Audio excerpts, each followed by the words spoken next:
Hi friends! So this month I have been a little obsessed.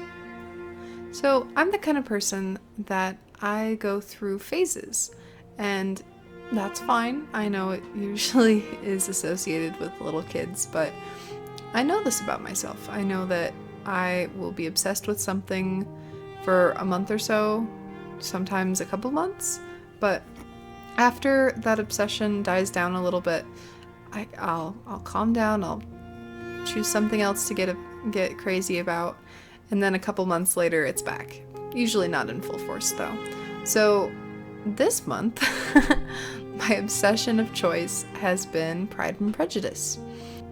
My husband and I watched it a little bit ago, and I completely fell in love with the beautiful aesthetic of it and just everything about it.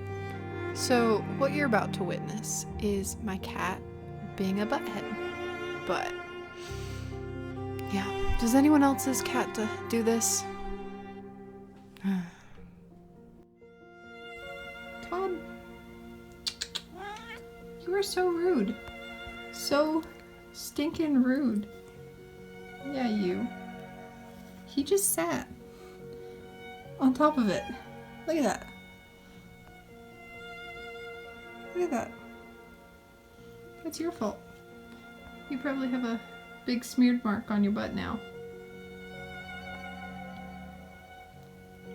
Are your guys' animals clingy? Because Todd is, anytime I'm working on anything, I feel like he needs to be right in the middle of it. And I try to pause and give him attention, but he always just wants to be either on my lap or on my desk or, as you can see, on top of whatever I'm working on.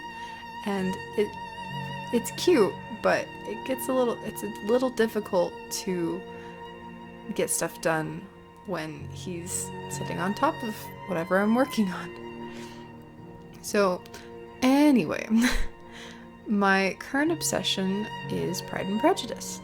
And after watching it a couple weeks ago with my husband, I just fell in love with the beautiful aesthetic of it and just the music and the intricacies of the relationships. It just, I love it.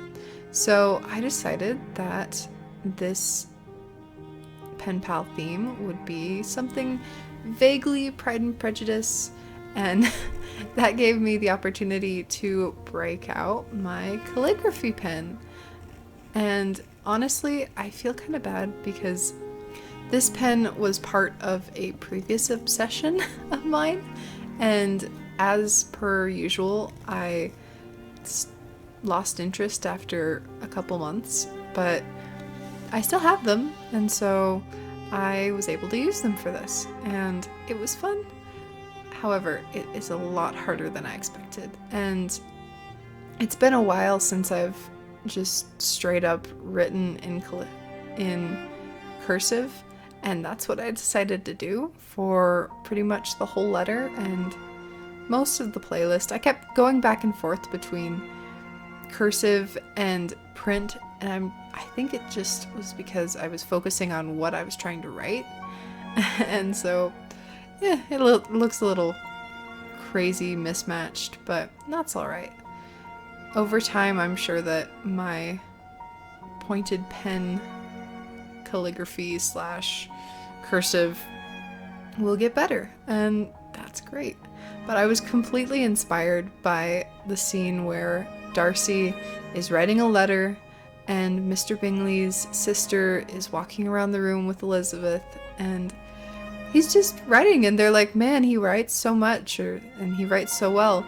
He just is chilling there. He has this itty bitty desk. I don't know how he managed to get anything done on that desk, but that whole movie just is beautiful, and it makes me want to do things slowly and with purpose, and so that's what I decided to do. Speaking of with purpose, a few months ago, my husband got me a bouquet of flowers, and whenever he does that, I try to save a few of them in my big fat Bible. And so a couple months later, they're nice and dry and ready to be used. So, yeah. I really wanted a brown paper envelope for this, just because I wanted a little more contrast on the front. And so I ended up making my own envelope by pulling apart one that I own and then basically using that as a map for the brown paper wrapping paper that I have. And it worked really well. I actually really like how it turned out. You can see that I was in a heavy drawing mood, and I really just wanted to draw something and give myself something to work on for a little bit. And so I looked up some marble busts and just kind of focused on the different features and how they were constructed and how they differed from like actual humans, because that's usually what I draw. And it was really fun. And so at the end of doing some sketches and studies, I was able to kind of go off of that and make my own bust. Not of me, but just a marble bust. And it was really fun. I feel like it was really good practice, because when you're drawing from an image, like, it's a lot easier to see everything as just lines. But with marble, basically everything's just black and white, and it's very clear where the shadows are, and there really aren't any lines. And so the only form that is created is based on shape. And that was really interesting to look at and work with, because usually looking at an image, you see lines of the hair and lines in the face, but here it was so obvious that they were shadows. And so I ended up using my Ecoline watercolor marker, and it just worked so perfectly. I was able to layer some black pen over it and just get all those beautiful sketchy lines. And obviously it looks a lot different than an actual marble bust, but I think it kind of gave the same vibe, and it got that point across. And I honestly love how it turned out. It gave me the opportunity to just be sketchy and layer some marker over pen and just get those dark shadows in. It was so fun. And I actually planned on putting that on the front of the envelope, so that turned out really great.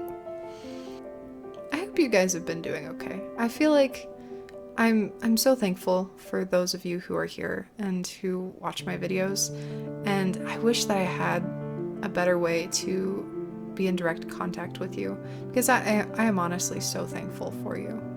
And so, I have an Instagram. If you want to hit me up on there, we can chat. I love that. But anyway, I'll see you guys next week. Thank you so much for watching. It means the world to me.